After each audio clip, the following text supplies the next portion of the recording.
Assalamualaikum warahmatullahi wabarakatuh. Selamat pagi dan salam sejahtera untuk kita semua. Abi pun. Perkenalkan, nama saya Anissa Putina Hakim, dan pada kesempatan kali ini, saya akan menjelaskan mengenai analisis kelayakan pembuatan produk kopi bubuk Gold Seger, produksi perusahaan PT Ngopi Pahit. Pertama-tama, baiknya kita untuk mengenal apa itu kopi.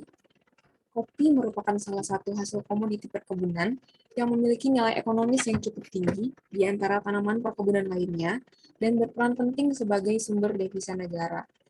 Kopi sangat berperan bagi ekonomi Indonesia karena di dunia kopi hasil produksi di Indonesia merupakan yang terbesar kedua setelah Brazil. Ya, berikut merupakan profil perusahaan kami. Perusahaan ini didirikan pada 6 Oktober 2021 dengan nama PT Ngopi Pahit. PT Ngopi Pahit adalah perusahaan yang bergerak di bidang perkebunan kopi dengan komoditas unggulan produksi tanaman kopi yang berkualitas tinggi, dari biji dipanen sampai biji kopi kering siap jual. Kami adalah perusahaan yang terintegrasi yang mampu menciptakan produk-produk premium dari tanaman kopi yang berkualitas tinggi. Untuk lebih menjangkau produksi yang tinggi, perusahaan juga menjalin kerjasama dengan petani dalam rangka mensejahterakan petani daerah dan ikut membantu petani untuk menghasilkan kopi yang lebih berkualitas dengan cara memberikan pembekalan dan penyuluhan mengenai cara menanam dan merawat kopi yang baik. Kemudian ada organisasi. Organisasi sendiri merupakan wadah bagi sekumpulan orang yang bekerja sama untuk mencapai tujuan tertentu dengan memanfaatkan sumber daya yang ada. Adapun manajer yaitu Andre Faria Saleh, kemudian asisten manajer Ardi Bayu Pratama, dan saya sendiri Anissa Putri sebagai kepala admin. Kemudian ada Andoni Rifki sebagai kepala pemasaran, Dimas Prayoga sebagai kepala sarana, Indra Putra Waseso sebagai kepala tenaga kerja, dan Hasan Muhammad Iqbal sebagai kepala kebun. Berikut merupakan bagan dari organisasi kami.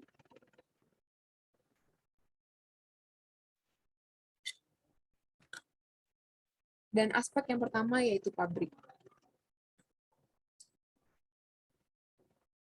Lokasi yang kami pilih sebagai pabrik ada di Sinar, Banten, yaitu Kecamatan Ulebelu, Kabupaten Tanggamus, Lampung.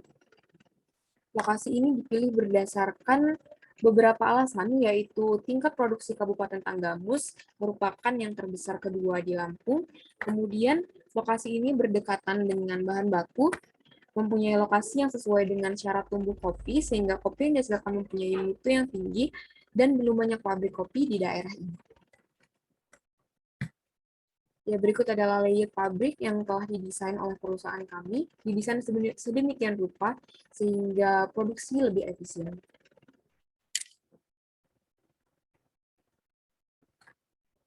Ya, kemudian ada fasilitas pabrik.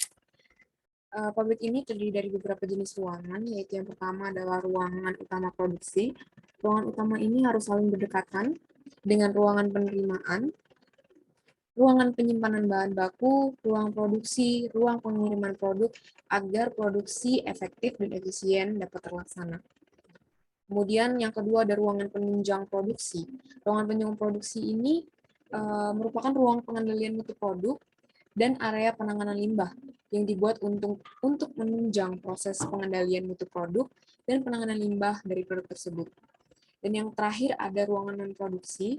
Ruangan non-produksi ini seperti pos satpam, kantor, ruang istirahat, dan musola, atau toilet, yang bertujuan untuk memberikan sarana bagi para karyawan dan bagi para pekerja untuk beristirahat maupun beraktivitas. Kemudian ada proses produksi kopi bubuk. Yang pertama adalah penyiapan bahan baku. Bahan baku dari kopi bubuk kami disiapkan sedemikian rupa sehingga aspek mutu fisik, kimiawi, kontaminasi, dan kebersihan itu memenuhi standar karena diawasi dengan ketat dengan alasan menyangkut cita rasa, kesehatan konsumen, dan daya hasil atau rendemen, dan efisiensi produk. Dan yang kedua adalah roasting. Roasting adalah proses penyengraian biji kopi yang tergantung pada waktu dan suhu, ditandai dengan perubahan kimiawi secara signifikan.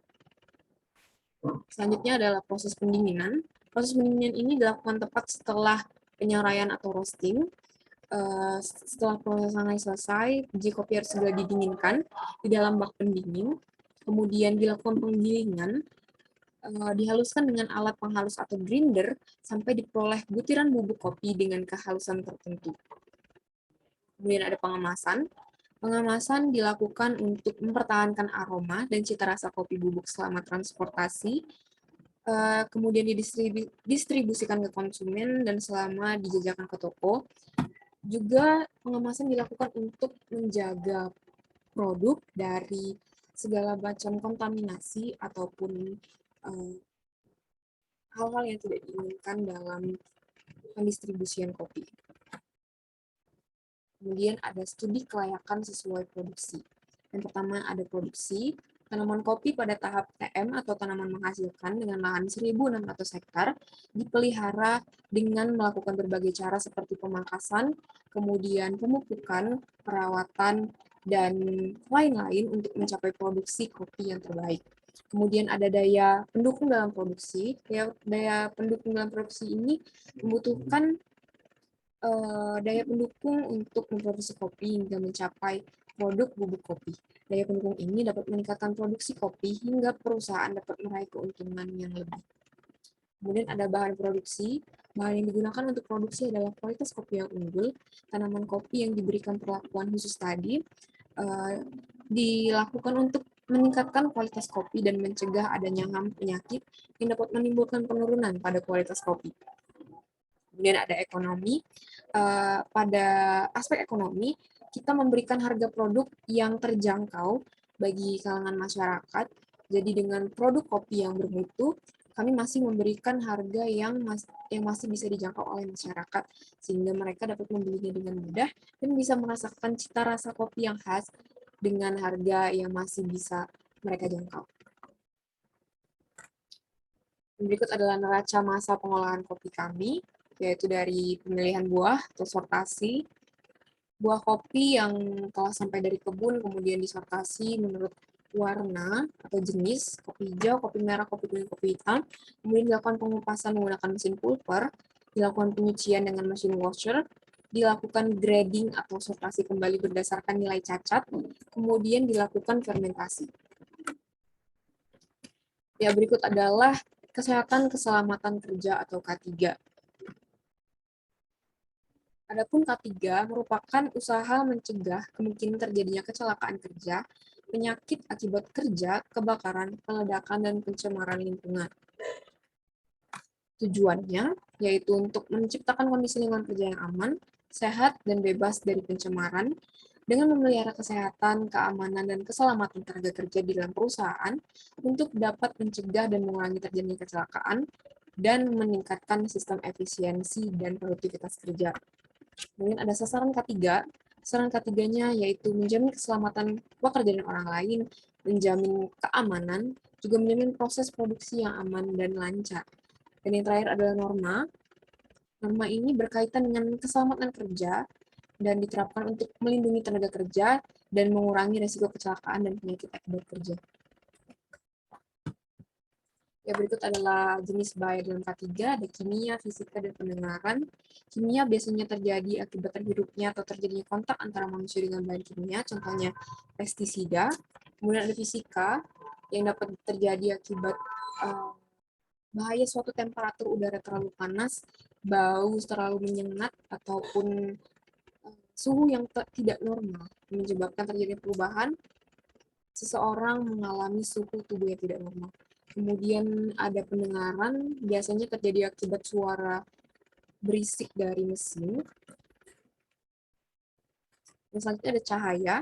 Cahaya dapat diakibatkan dari pencahayaan yang kurang, seperti saat proses sortasi pencahayaannya kurang, ataupun pencahayaan yang terlalu silau, seperti sinar matahari. Kemudian ada peralatan.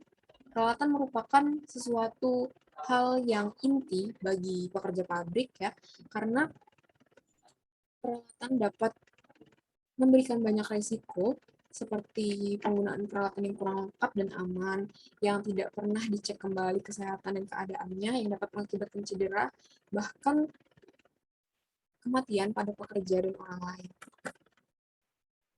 Ya, berikut adalah istilah bahaya dalam lingkungan kerja. Ada hazard, atau keadaan yang menghambat kemampuan kerja. Ada danger, atau tingkat bahaya dalam suatu kondisi. Ada insiden, kejadian bahaya yang dapat atau telah mengadakan kontak dengan sumber energi. Dan accident, kejadian bahaya yang disertai adanya korban. Dan selanjutnya adalah standar keselamatan kerja. Standarnya ada perlindungan badan atau mesin dengan menggunakan APD, kacamata, sarung tangan, sepatu, topi. Kemudian ada pelindungan mesin seperti baju APD, sarung tangan, dan sepatu, juga pengecekan rutin oleh ahli. Kemudian juga ada pengamatan listrik, contohnya sepatu dan sarung tangan, juga pengecekan oleh para ahli, dan kemudian pengamanan ruangan. Contohnya ada sistem alarm, alat pemadam kebakaran, penerangan yang cukup, ventilasi yang baik, dan jalur evakuasi yang memadai. Ya, terima kasih. Berikut adalah presentasi yang telah saya sampaikan. Mohon maaf apabila ada kesalahan kata dan ucapan. Wassalamualaikum warahmatullahi wabarakatuh.